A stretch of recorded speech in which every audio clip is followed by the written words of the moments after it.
A world powered by the blockchain is being formed right in front of our eyes. Experts are calling it the Internet 3.0, the next digital revolution. It's leaving many investors and even institutions looking for a path to take an early position in this massive opportunity. Bitcoin, Ethereum, Ripple, Dash, it's all speculation at this point. But what is certain is that the most profitable businesses for cryptocurrency and the blockchain is in the actual creation of these coins. This is why some of the top early adopters of Bitcoin, blockchain miners, fund managers, and even billionaires have come together to create a new vehicle to invest in the blockchain core itself. Get immediate access to this new company by going to crushthestreet.com/Bitcoin. Hello everyone, and welcome into crushthestreet.com. I'm Kenneth Amaduri, and lots going on. This is my first interview actually of 2018. Happy New Year, everyone. But I got Shaka Daniel on the line of the YouTube channel Chase That Coin. He's been on the show before, and he did a great job and brought us a lot of amazing content. He's a cryptocurrency enthusiast. And I'm glad to have him back on the show and be the first guest of the new year. So, Daniel of Chase That Coin, thanks for coming on the show. Thank you for having me again. I really appreciate it. Well, bear markets in general are inevitable in any market, right? You look at the Dow Jones, you look at gold and silver. We've seen what's happened there. The dot-com bubble, the 2008 financial crisis. And here we are with Bitcoin. I'm not inferring that we're in a bear market, but we've moved off the high, and we've nearly hit 20,000 down to 10,000, and that was a pretty big correction. Doesn't mean that that's the end, right? The stock market blew up in 2001 and 2008, but didn't go away. And one of the things I would say is if we look at gold, when it hit 1900, it slowly stepped down. 1600 bounced around for a bit, 1500 bounced around for a bit, 1300, and then ultimately hit its low of around 1050 in December of 2015, and now on the upswing. So is it possible that, starting off with Bitcoin, that we've hit a peak for at least the short term, and we're going to go into that bear market phase, in your opinion, Daniel? Well, for those of you who don't know, I do a lot of technical analysis on cryptocurrencies, Bitcoin, on my channel, and in my opinion, there are multiple reasons why Bitcoin is going to continue upward from here. All right. Now, one of the reasons that traders like to use is a tool called the Fibonacci retracement. Now, Fibonacci, it just means a great son was born. Now, I can't remember the exact guy's name, but he discovered, or he noticed, a pattern in nature that kept reoccurring. He noticed it on seashells, and he noticed it all over in nature, and this pattern kept reoccurring. Someone came up with the idea to apply this into trading. Now, when we look at the Fibonacci retracement tool, there's a few key levels, but the two most looked towards levels are the 38 and the 61 level. Right now, the 38 level, from my drawings on my chart that I'm looking at right now, I'm going to try to do my best to give you guys a detailed description of it since you can't see it. But the 38 Fibonacci level right now from my drawing is at 13,385. All right. So a day or two ago, we did dip below this point, but that is very common in trading for the market to dip below a certain point and then pull back up. So yes, we did dip below the 38 Fibonacci level, which is a key level on the chart, but the market quickly respected that level, pulled back above it, and used it as somewhat of a runway. So that's one reason. Another key reason is because before this up move, Bitcoin started to create a level of support around 11,902. As we can see, the market did get a push down to as low recently as 10,460 based on a Coinbase chart. But there were multiple levels, including Fibonacci levels and just levels of structure that the market created that Bitcoin has respected. So I like to look for confluence. When you look up the definition of confluence, I think it's a point where two rivers meet. Okay, but the way I like to look at it in trading is I'm looking for multiple reasons that the market is going to do what it is that I think it's going to do, and there's multiple reasons here that says that that Bitcoin is going to continue upward bullish. So that was just the technical and looking at the charts. But as far as the different derivatives that we're seeing with Bitcoin, and a lot of hedge funds and different people are starting to get inside of Bitcoin, and many people that were once bearish Bitcoin now are becoming bullish Bitcoin. I just think there's too many reasons why this may be cheap Bitcoin here, and we might not get to see this much longer. Well, I tend to agree with you quite a bit here, so maybe I'll take the devil's advocate approach throughout the interview and question Bitcoin's value, and just to spur some interesting conversations and some things that people are might be thinking. But before we maybe get into that here, we are on the verge of a $1 trillion market cap. Even with Bitcoin pulling back off of its high, we are seeing many other coins gain ground, with Bitcoin core dominance actually falling.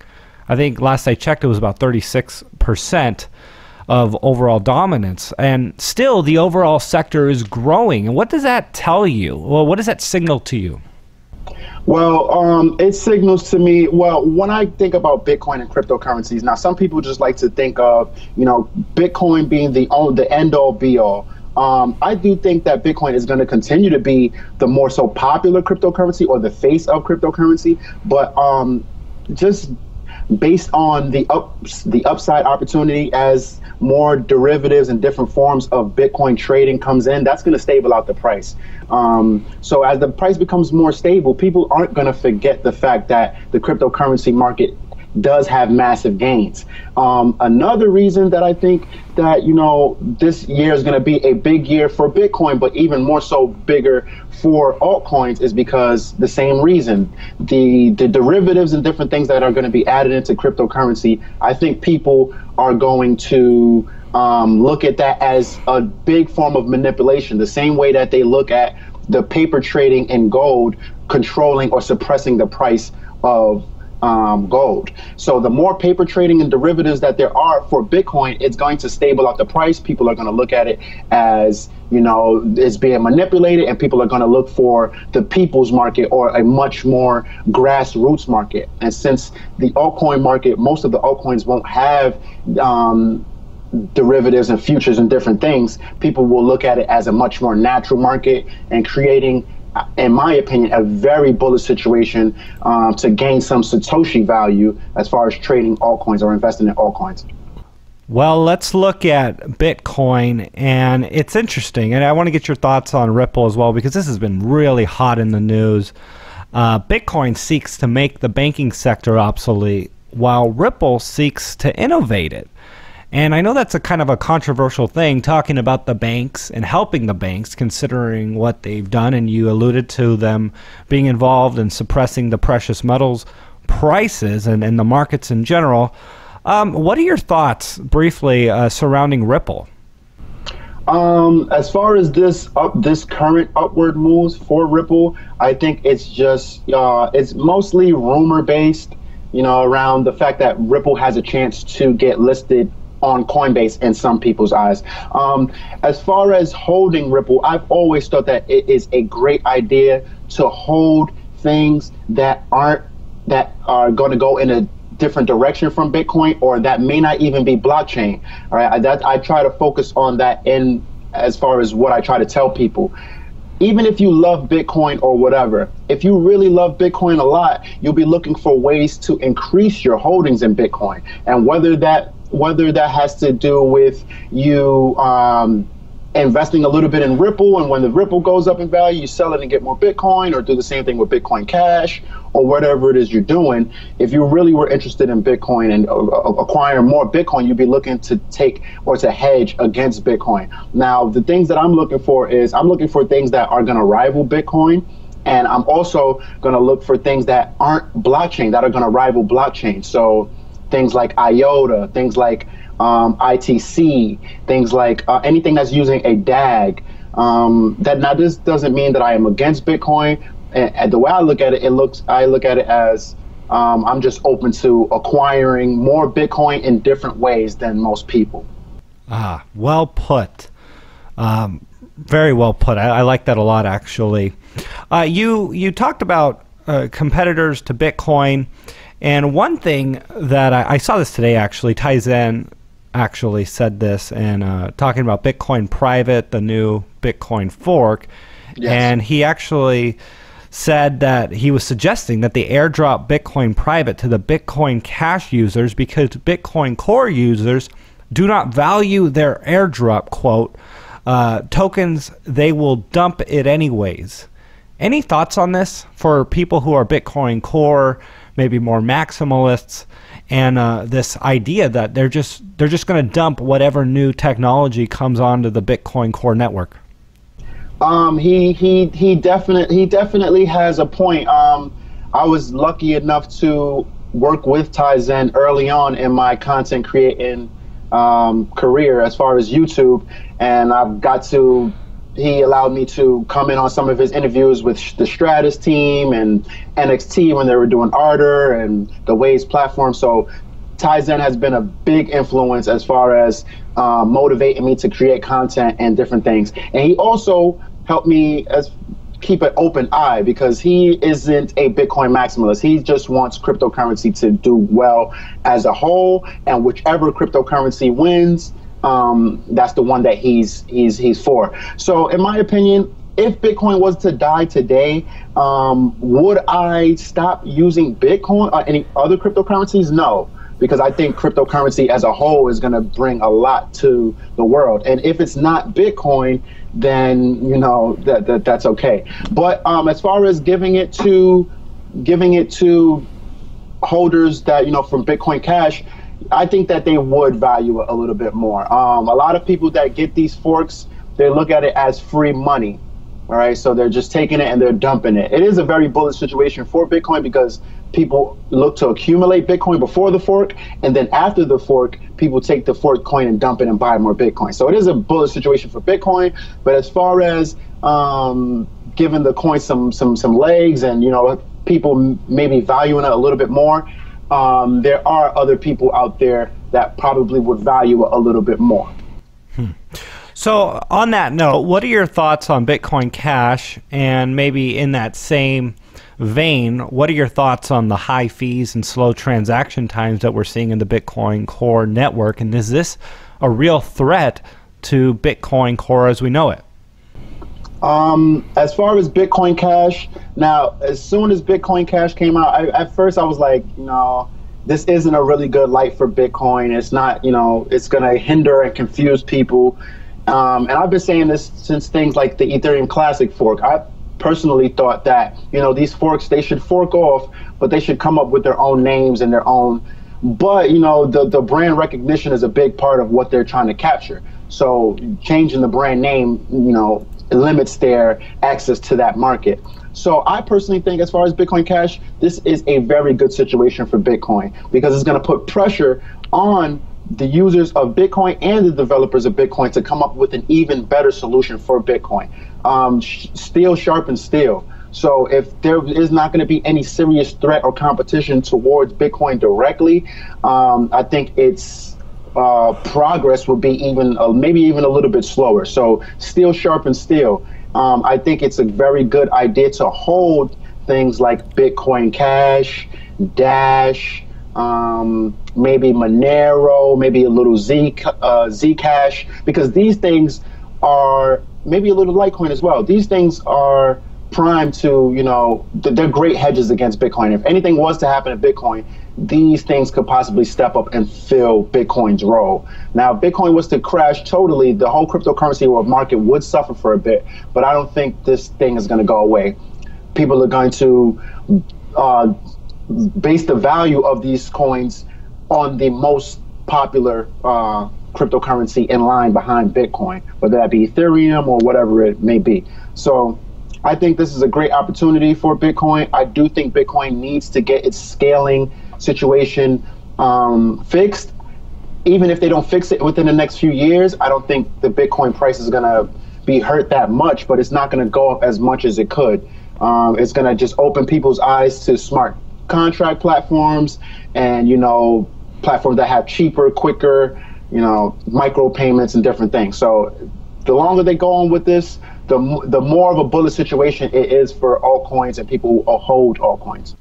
You brought up a few altcoins actually that are rumored and, you know, are supposed to be added to Coinbase here shortly. And we know Coinbase was a major on-ramp for millions of new users to get into the Bitcoin space, and probably responsible for Bitcoin's at least some of its initial run-up, and then it took on legs of its own in many ways. But I'm just curious, if we start adding all of these new altcoins to Coinbase, do you think, and I know you addressed this to a certain degree, but do you think that competition will eventually take attention away from Bitcoin if we start getting into some of these other altcoins? And I do have a follow-up question to that afterwards, after you answer this.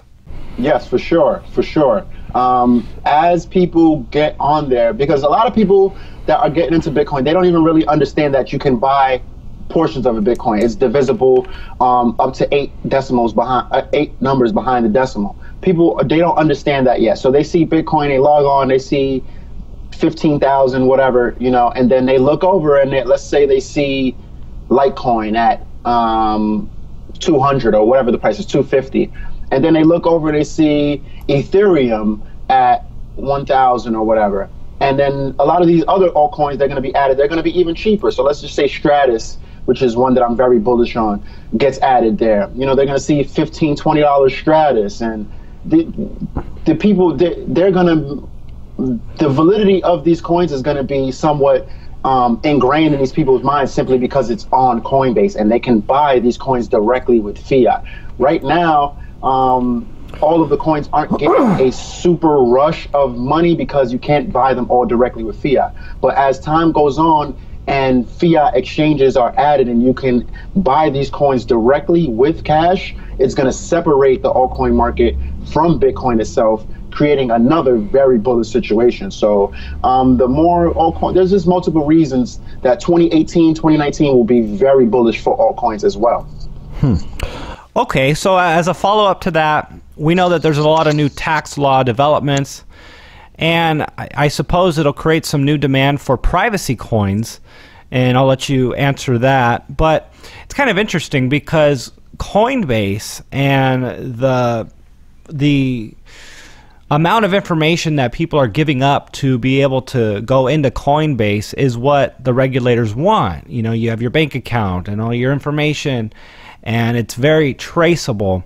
But something like a privacy coin, it'd be curious to see what sort of support they'll get if they're not on something like Coinbase or some of these platforms, because the whole point of what they're trying to do is be private. And, you know, but will they get the adoption if they don't have the support of something very regulated?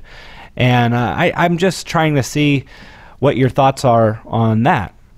So the anonymity bucket is one of the buckets that I am very bullish on, but it is one of the buckets that I do think is in danger if Bitcoin was to ever pull off anonymous transactions. So going back to Stratus, Stratus is working on something, a wallet where, you know, they can tumble Bitcoin and give Bitcoin anonymous transactions. So as things like that go on, you know, I don't think many of the anonymous coins will last. The bigger ones, Moneros and the Zcashes, I think those will definitely last.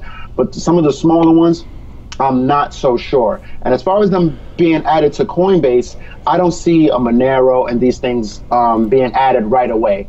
But Monero and Fluffy Pony and these guys, I can't remember the exact name of it, but they've launched a project towards getting Monero more mainstream adoption and more actual, you know, mainstream purchases. And a lot of people, the rapper G-Eazy and Mariah Carey, and these people are starting to accept Monero for their albums. So a few years ago when I got into Bitcoin, you know, 50 Cent, Mariah Carey, Eminem, they also started to accept Bitcoin for their albums. And this was at a point where people actually thought that Bitcoin itself was anonymous. So, you know, Monero could actually go through the steps of becoming, yes, we are an anonymous coin, but the majority of our uses are for everyday normal people and not just darknet and drug trafficking. Okay. Well, let's talk about Ethereum. It's hitting all-time highs while Bitcoin has pulled back. And that was actually one of the reasons I actually got into Ethereum to a larger degree not that long ago. When Bitcoin went up and hit 20,000, it really left a lot of the altcoins in the dust. And, you know, we've seen the pattern where Bitcoin moves up and then everything else catches up to it. And here we are with Ethereum closing that gap just a little and at the 875, 880 range. And many technical analysts are saying that it's very bullish at these numbers for Ethereum. What do you have to say about this? As far as for these numbers at Ethereum, Ethereum is getting close to a psychological level. Now, there's traders who just trade solely off of candlestick patterns or indicators. There's traders who trade off of indicators that are more so psychological, like the relative strength index, or just whole numbers. So if Ethereum breaks a psychological level of the $1,000 mark, it is very bullish for Ethereum. The next stop is going to be 1,500 or 2,000. So I am very bullish Ethereum. Ethereum is also already on Coinbase for as far as getting futures added to a cryptocurrency. It makes sense for Ethereum or Litecoin to be next to get some futures. So that may be a very, very bullish situation for Ethereum. But in 2018, I think the biggest cryptocurrencies are going to be, as far as gains, are going to be coins that rival Bitcoin, the coins that rival Ethereum, like EOS. We already see how Cardano, which is ADA, is doing, and they don't even have their blockchain isn't fully functional yet, but people are very optimistic on the idea. So coins that rival Bitcoin, coins that rival Ethereum, coins that can get listed on Coinbase, have a possibility of getting listed on Coinbase, and coins that rival blockchain themselves, like IoT chain, which is a new machine-to-machine currency, IOTA, and those are the coins that I'm going to be looking for going into 2018. Let's talk about Litecoin. This was big news, and I know a lot of people were speculating as to why Charlie Lee sold his entire position, except for some collector coins. But maybe I'll just start you off with this. Do you fault the guy for selling what was likely hundreds of millions of dollars of Litecoin after he launched it and it went up to what, over $300 when he announced he sold his position? When Charlie Lee did that, I was kind of like, oh man, somebody has to take Charlie's phone from him. He's checking Twitter too much, but I do understand that this could be very hard, because there are guys in this cryptocurrency space, when you get on Reddit or whatever, and they follow these guys, from project to project or from whatever they're doing, and they comment on everything they're doing and troll them. So it can be very stressful. But his position comes with that. If Satoshi was a face where we could look at, Satoshi would be under major pressure as far as the scaling debate and Bitcoin Cash, people wanting to troll him. So, hey man, Jay-Z says it best, pressure busts pipes. So I think the pressure kind of got to him. I'm pretty sure he has holdings in other cryptocurrencies. I don't think he just doesn't have any cryptocurrency at all. I'm almost 100% sure he has Bitcoin. I don't think that takes away from his bullishness towards Litecoin. Some people were speculating that, some people were trying to force him to sell it before they, make Litecoin some kind of mainstream coin. So there was all kind of conspiracy theories and different things, but I don't think he sold it because of he's not bullish on his own project. I just think the pressure kind of got to him, and that was his way of getting everybody off his back. Yeah, that's an interesting point that you brought up. It's definitely, you can definitely see the frustration. I mean, with Twitter, people are so personable on Twitter, and you can definitely see his frustration with what he was saying. But at the same time, I had to reflect on this. And one of the things that I've told myself in the past with investing, and that is, even if you're bullish on something, it's okay to take profits. And I know that's hard because you're not acting with that belief, right? You're selling even though you think it can go up. But even in an environment where you think something can go higher, it's okay to take profits when you have it. And I mean, would you agree with that? Oh yeah, I agree with that 100%. There's a saying that traders live by, and that saying is no one ever loses taking profits. So if you got into a trade and you managed to make 70% and you sell and it goes up another 30%, you didn't lose anything, And there's different ways of being able to allow yourself to take profit, but to also, possibly get some more upside. So one of those ways is selling portions of your holdings into strength. So maybe if it goes up, every time it goes up 50% or whatever percent, you'll sell 5 or 10%. So yeah, you're taking profits, but you still have a good percentage of your portfolio, and that gives the opportunity for your portfolio to increase in profit if the coin itself goes up. But if the coin goes down, it also allows for you to have secured some profits. So nobody ever loses taking profits. And if you want to be a good trader or investor, you're going to have to secure some profits. Yeah, that's good words of advice right there. I totally agree with you. All right, Shaka Daniel, Chase That Coin. Do you have any closing words of advice for us? And of course, let everyone know how they can reach out to you or learn more about the content that you're creating on a regular basis. All right. Well, thank you for having me once again. I really appreciate it. I always enjoy these interviews. You guys can reach out to me on Twitter at Chase That Coin. You can come and check me out my YouTube channel, which is Chase That Coin. If you're interested in getting an Excel spreadsheet, a free Excel spreadsheet with live coin market cap data and pie charts breaking down your holdings, go over to chasethatcointrading.com and check out the store.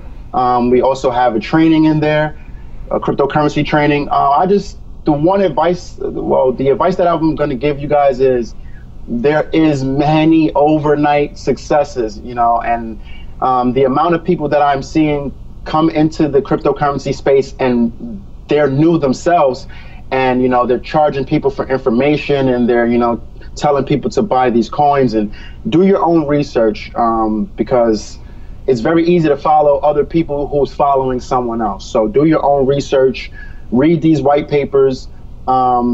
Maybe if it's too much for you, maybe you need to limit the amount of coins that you're looking at. Maybe go with quality over quantity. There's different ways. Find the way that works best for you. Check out great channels like Crush the Street and Chase That Coin. And I hope you all have a great 2018. Well, Happy New Year, Daniel. Thanks for coming on Crush the Street. Thank you very much.